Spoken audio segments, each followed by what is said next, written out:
Welcome to my YouTube automotive channel. In today's video I have a 2014 GMC Terrain and I will show you how to remove and replace the ceiling dome light bulbs. This video will apply to GMC Terrains made from 2010 all the way up to 2017.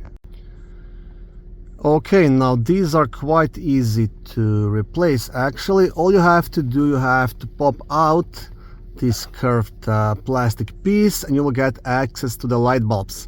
Now the best tool to use would be a plastic trim remover, but if you don't have one, you can use like a flat screwdriver or anything similar.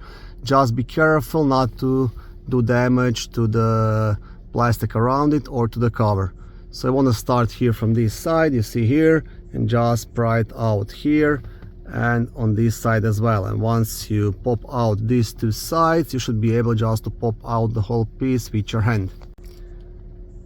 Okay, I'm not in my shop today, so I don't have all the right tools. I don't have a plastic trim remover, so I'll be using this flat screwdriver.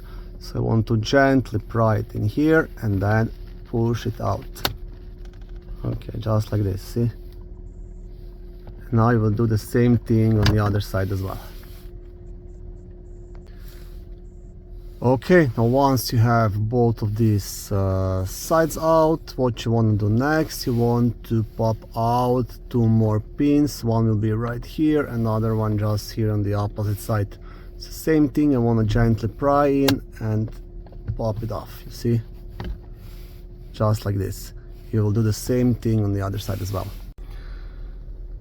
Okay, and once you pop the other side out as well, this cover will just pop down and now you will get full access to those two light bulbs. And to remove and replace the light bulb, all you have to do, you want to grab it with your fingers and pull it straight out, just like this. And that's it. The replacement light bulb that you will need is 2825, or you can use 194 as well. So this is just this mini light bulb, very cheap and very easy to replace.